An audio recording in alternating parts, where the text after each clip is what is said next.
Hello friends, welcome back to my new channel target DSSB। इस चैनल पर हम DSSB के PYQs के क्वेश्चन सॉल्व कर रहे हैं जर्नल एग्ज़ाम के लिए, जो आपके upcoming exam MTS, court attendant और बाकी सभी DSSB से रिलेटेड एग्ज़ाम्स में जर्नल पेपर सॉल्व करने में, चाहे वो TGT, PGT, PRT, NTT हो, हर एग्ज़ाम्स में आपकी मदद करेंगे। आज हम हिंदी का सॉल्व करेंगे। ये एग्ज़ाम अभी रिसेंटली नवंबर-दिसंबर 2025 में जेल वार्डन के एग्ज़ाम हुए थे DSSB में, उसमें ये क्वेश्चंस आए थे। तो आइए सॉल्व करते हैं। क्वेश्चन 1, निम्नलिखित वाक्यों में से शुद्ध वाक्यों का चयन करें। हमारा राष्ट्रीय ध्वजा तिरंगा है। तो जैसा कि आप देख सकते हैं, इसमें हमारा ध्वजा, ये स्पेलिंग एरर है, तो इसका सही होगा हमारा राष्ट्रीय ध्वज तिरंगा है। अब देखते हैं कि बाकी के 3 ऑप्शन क्यों नहीं हो सकते। हमारे राष्ट्रीय ध्वज तिरंगा है। हमारे कितने ध्वज की बात कर रहे हैं? अब हमें सिर्फ एक ही की बात करनी है, हमारा राष्ट्रीय ध्वज। हमारा राष्ट्रीयता, यहाँ पे राष्ट्रीयता गलत है। हमारा राष्ट्रीय ध्वज, यहाँ पे ध्वज, और आप सभी को पता होगा ध्वज का मतलब होता है झंडा, और हमारे देश का जो राष्ट्रीय ध्वज है वो तिरंगा है। Moving to the next question. दिए गए विकल्पों में से शुद्ध वाक्य का विकल्प चुनें। तुम्हारा कार्य सबसे सर्वश्रेष्ठ है। तुम्हारा कार्य सबसे सर्वोत्तम है। तुम्हारा कार्य सबसे उत्तमोत्तम है। तुम्हारा कार्य सबसे उत्तम है। यहाँ पर हमें अतिपदत्व दोष यहाँ पे लगा हुआ है।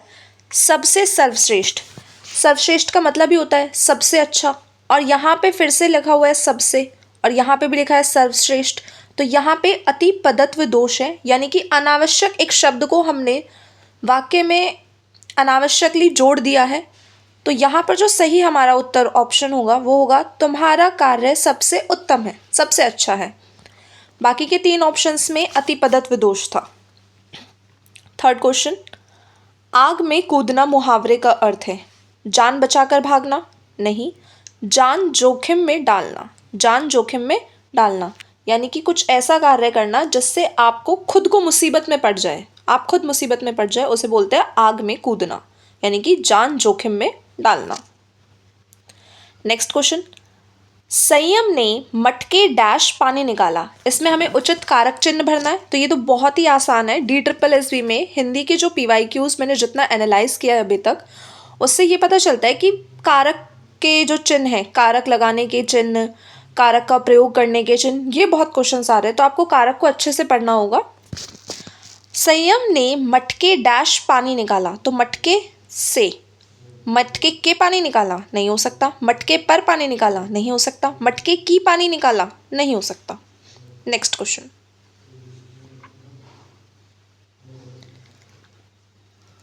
निम्न रिक्त स्थान की पूर्ति स्थानवाचक क्रिया विशेषण। आप बिल्कुल यहाँ पे प्लीज ध्यान रखना क्वेश्चन को रीड करते वक्त। स्थानवाचक क्रिया विशेषण, जिस क्रिया विशेषण को बोला है उसी क्रिया विशेषण को भरना है। उसके घर के डैश झील है। तो यहाँ पे स्थान, स्थान कौन सा ऑप्शन हमें दर्शा रहा है? दाहिने, दाहिने मतलब होता है राइट। तो उसके घर के दाहिने झील है, मतलब उसके घर के दाहिने और क्या है? एक झील है। 6th क्वेश्चन, निम्नलिखित वाक्यांश के लिए सही अर्थ वाले विकल्प चुनिए। जो पोत, पोत मतलब जहाज युद्ध का है, उसे कहते हैं युद्धपोत। क्या कहते हैं उसे? युद्धपोत। हथियार यानी कि वह औजार जिन्हें हम लड़ाई में यूज़ करते हैं। शस्त्र वह होते हैं सीधा जिनका हाथ से इस्तेमाल होता है, सीधा जिन्हें हम हाथ से इस्तेमाल करते हैं, सीधा हाथ से जिनका हम इस्तेमाल करते हैं, जैसे हमारी हो गई तलवार, भाला इत्यादि। टैंकर, टैंकर का इस्तेमाल भी हम युद्ध के समय करते हैं। नेक्स्ट क्वेश्चन, अपने माता पिता का डैश मानना। अपने माता पिता का डैश मानना, यहाँ पे हमें उचित क्रियापद भरना होगा। तो हमें अपने माता पिता का क्या मानना चाहिए? हमें अपने माता पिता का कहना मानना चाहिए। ठीक है। नेक्स्ट क्वेश्चन, आई गेस मुझे लगता है हिंदी आपका एक स्कोरिंग सब्जेक्ट बन सकता है आपके DSSB में, जर्नल एग्ज़ाम में। अगर आपको अच्छे मार्क्स लेकर आने हैं, अपने एग्ज़ाम को क्लियर करना है, तो हिंदी आपका एक स्कोरिंग सब्जेक्ट बहुत ही ईजिली बन सकता है। जैसा कि आप देख सकते हैं बहुत ईजी क्वेश्चंस आ रहे हैं। आपको सिर्फ ज़रूरत है PYQs करने की, 1 बार 2 बार 3 बार। जब आप PYQ की प्रैक्टिस करेंगे तो आप हिंदी को काफ़ी अच्छे से सॉल्व कर पाएंगे। वह व्यक्ति जिसका ज्ञान अपने ही स्थान तक सीमित हो उसे क्या कहते हैं? कूपमंडूक, यानी कि कुएं का मेंढक। कुएं का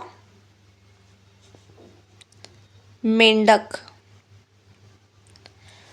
यानी कि जिसकी लिमिटेड ज्ञान हो, मतलब वो उसी ज्ञान में, एक बोलते हैं ना कुएं का मेंढक, उसको सिर्फ उस कुएं का लिमिटेड एक सीमित ज्ञान के अंदर वह रह रहा है, उसे बोलते हैं कूपमंडूक। यानी कि जिस व्यक्ति का ज्ञान अपने ही स्थान तक सीमित होता है।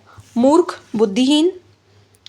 पंडित जो ब्राह्मण होते हैं उनको कहते हैं, और ज्ञानी जो जिसके पास बहुत सारा ज्ञान होता है, या बुद्धिमान व्यक्ति। वाक्य खंडों का सही क्रम चुनें। एक अच्छे डॉक्टर की सलाह पर निर्धारित खुराक लेनी चाहिए औषधि का लाभ लेने के लिए। तो आपको लग रहा है ना, ये सबसे पहले औषधि का लाभ लेने के लिए एक अच्छे डॉक्टर की सलाह पर निर्धारित खुराक लेनी चाहिए। तो हमारा हो जाएगा 4, 1, 2, 3, option number 3। Next question number 10। निम्नलिखित वाक्यों को यौगिक क्रिया विशेषण से पूरा करें। मतलब जो निम्नलिखित वाक्य है, इस वाक्य को यौगिक क्रिया विशेषण से। यौगिक क्रिया विशेषण क्या होती है? ऐसे अव्ययकारी शब्द जो 2 या 2 से अधिक शब्दों को मिलाकर जो बनते हैं, जैसे संज्ञा सर्वनाम में अधिक और प्रत्यय लगाकर जो शब्द बनते हैं, जैसे यहाँ वहाँ, यहाँ वहाँ, धीरे धीरे।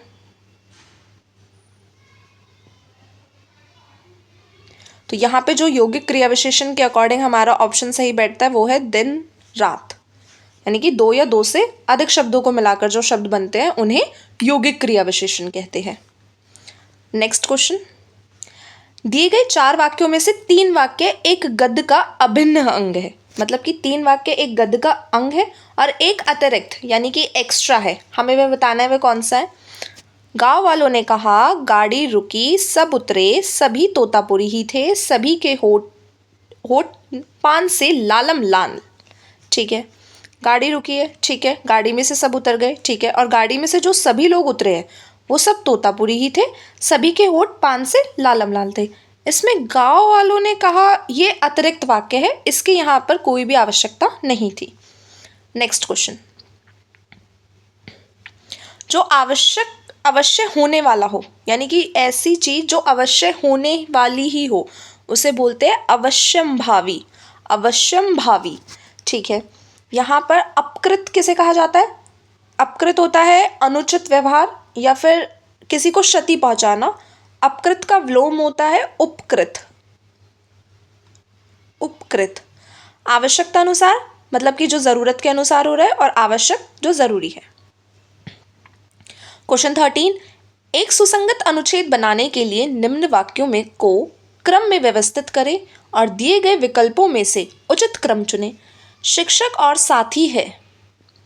व्यक्ति जीवन में कभी असफल नहीं होता क्योंकि समय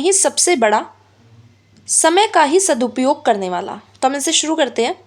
समय का सही उपयोग करने वाला, समय का सही उपयोग करने वाला व्यक्ति, देखो करने वाला कौन? करने वाला शिक्षक नहीं, करने वाला व्यक्ति जीवन में कभी असफल नहीं होता क्योंकि, अब भाई असफल क्यों नहीं होता? क्योंकि समय ही सबसे बड़ा शिक्षक और साथी है। क्योंकि समय ही सबसे बड़ा शिक्षक और साथी है। Option number 2। Moving to the next question. Question number 14। दिए गए विकल्पों में से मुहावरे का सही अर्थ पहचाने। अंधेरे में रखना। अंधेरे में रखना किसी को जानबूझकर या मतलब जानकर किसी से सच्चाई छुपाना, उसको धोखे में रखना, उसे धोखा देना, उसको बोलते हैं अंधेरे में रखना। नियंत्रण ना होना, किसी चीज़ पे कंट्रोल नहीं है। ज़रूरत पड़ने पर सहायता करने से मना कर देना, ये इसका नहीं होगा। चापलूसी करना भी नहीं होगा। क्वेश्चन 15। निम्नलिखित वाक्यों में से अतिरिक्त वाक्य चुनें। अतिरिक्त मतलब एक्स्ट्रा है, उसकी कोई ज़रूरत नहीं है यहाँ पे। शिक्षक हमें ज्ञान देते हैं, ठीक है। विद्यार्थी मन लगाकर पढ़ते हैं, ठीक है। स्कूल में खेल कूद भी होता है। यहाँ पे ये जो तीनों वाक्य है ये हमारे स्कूल और टीचर से रिलेटेड है। लेकिन जो ऑप्शन नंबर बी है, अस्पताल में डॉक्टर इलाज करते हैं, ये अतिरिक्त वाक्य है। इस वाक्य का इन बाकी 3 वाक्यों से कोई लेन देन नहीं है। तीनों वाक्य आपस में संबंधित है, लेकिन ये जो हमारा सेकंड ऑप्शन है ये एक अतिरिक्त वाक्य है। आगे हमारा moving to the next question. आगे अब हमारा एक गद्यांश दिया गया है जिसको हम पढ़ते हैं। मन की अभिलाषा जिस प्रकार की होगी, मनुष्य उसे प्राप्त करने के लिए वैसा ही प्रयास करेगा। उसका विकास उसी तरह से होगा। दृढ़ता, संपन्न और कर्मठता से अभिलाषा का विकास होता है। अपनी प्रबल अभिलाषाओं के कारण मनुष्य दार्शनिक, वैज्ञानिक, कलाकार, साहित्यकार आदि बन पाते हैं।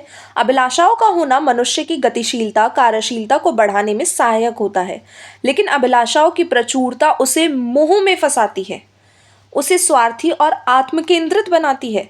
अपनी चरम सीमा में अभिलाषा मनुष्य के लिए प्राण घातक भी सिद्ध होती है।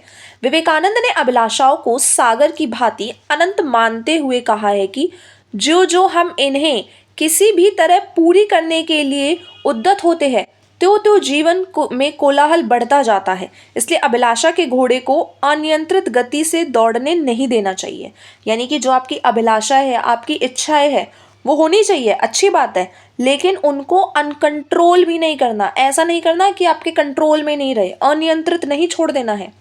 इच्छाओं को शांत करने के लिए नहीं, बल्कि परिमित करने के लिए शांति प्राप्त होती है। आध्यात्मिकता और कुछ नहीं है, बल्कि अपनी इच्छाओं को अपने को ज्ञान के वश में रखना। आध्यात्मिकता क्या है? जो आपकी इच्छाएं है, जो आपकी डिज़ायर है, उसको अपने ज्ञान के वश में रखना, मतलब अपने कंट्रोल में रखना। आपकी जो भी डिज़ायर है, आपकी जो भी इच्छाएं है, अभिलाषाएं है, उनको अपने ज्ञान के वश में रखना। बुद्ध दर्शन में इच्छा रहित स्थिति को मोक्ष कहा गया है। मतलब इच्छा रहित ऐसी स्थिति जिसमें आपको किसी चीज़ की कोई अभिलाषा नहीं है, कोई इच्छा नहीं है, उसे मोक्ष कहा गया है। इस तरह अभिलाषा अगर जीवन की संचालनी शक्ति है तो कहा जाता है कि इसके शमन से मोक्ष की प्राप्ति होती है। तो आइए क्वेश्चन पढ़ते हैं। हमारा क्वेश्चन नंबर 1 फर्स्ट, जो इस गद्यांश के लिए क्वेश्चन फर्स्ट है, अदरवाइज क्वेश्चन नंबर 16। इस गद्यांश के लिए सबसे उपयुक्त शीर्षक क्या हो सकता है? सिंपल, हमने पूरे जो गद्यांश में हमने यही पढ़ा, अभिलाषा। तो अभिलाषा का संतुलन, अभिलाषा ना तो ज़रूरत से ज़्यादा होनी चाहिए, ना ज़रूरत से कम होनी चाहिए। क्वेश्चन नंबर 17, दिए गए वाक्यांश में रेखांकित शब्द का अर्थ क्या होगा? जीवन में कोलाहल बढ़ता जा रहा है, तो कोलाहल का अर्थ क्या होगा? यानी कि एक अव्यवस्थित शोर, एक अशांत दृश्य, मतलब एक ऐसा शोर, इतनी बेचैनी कि आप उसमें अपने आप को मतलब शांत नहीं रख पा रहे हो। तो यहाँ पे कोलाहल का जो अर्थ है उसका मतलब है, ये देखिए, ये रहा पैराग्राफ में, त्यों जीवन में कोलाहल बढ़ता जाता है, इसलिए अभिलाषा के घोड़े को अनियंत्रित गति से दौड़ने नहीं देना चाहिए। यानी कि बेचैनी से भरा शोरगुल, बेचैनी से भरा शोरगुल। Question number 18,